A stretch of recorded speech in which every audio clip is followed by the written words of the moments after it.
EU Trade Commissioner Karel De Gucht hopes to increase Europe's influence in global trade policies to keep the EU in the forefront of export-driven growth. De Gucht has made clear the EU intends to retaliate against closed markets. Euronews spoke to the Commissioner ahead of the G20 summit in Seoul this week. What is the impact, according to you, of this ongoing currency war on trade? Well, it's certainly impacting the overall trade environment. And I think the biggest risk is that you get a competitive rush to have a weak currency. And if we don't stop that, and it can only be stopped at the international level, I think, at the level of the G20, this is going from bad to worse, I think. Do you think that the European Union will be the more fragile bloc among the others, among the US, China? I wouldn't think so, because we have the euro, and the euro is behaving pretty well. One can argue that it's too high, yes, but on the other hand, it's also supporting our economy.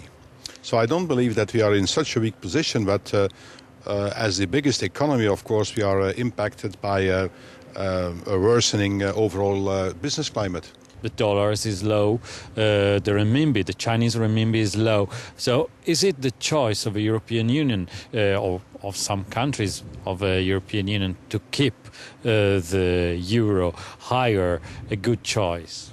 Well, if you would like to have a weaker euro, you should have measures, for example, like they take in the United States, where essentially they are printing money. And I don't think this is the right approach. This is maybe in the short term it's giving some relief, but over time I think this is a very bad choice, and it would also be a very bad choice for Europe. How about China? Well, China, of course, is very export-oriented, but they have also many ways of subsidizing their exports. They do it through a weak renminbi. They do it through subsidiation, also sometimes through dumping practices, which we, by the way, are attacking.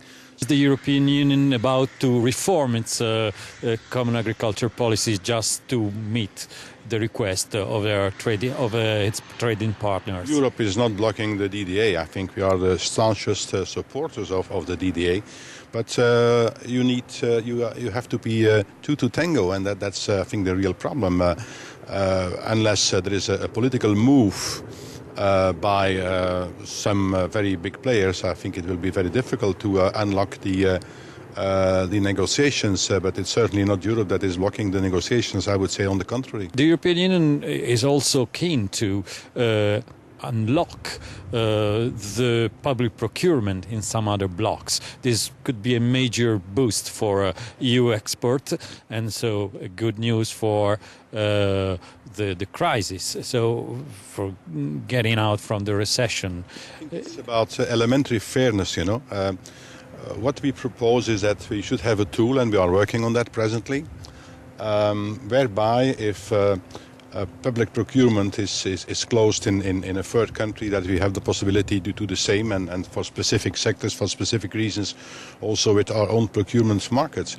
I think that open markets are very, very important, are in fact crucial for sustained growth at the level of the world economy, but you cannot do it alone. So we want to have some more leverage so that we can force third countries to open their markets. The French President Sarkozy is about to propose on the G20 a reform of the, say, international monetary system.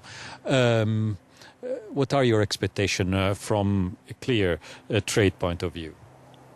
Well, what I certainly hope is that whatever reform is proposed, and we still have no further news on that it will not hamper trade, and that we should very clearly distinguish between, let's say, the monetary policy and the trade policy. Trade policy needs to be based on openness, on competition, on reciprocity, but not being influenced by what I would call restrictive measures or measures that finally end up in protectionism. Thank you very much, Commissioner.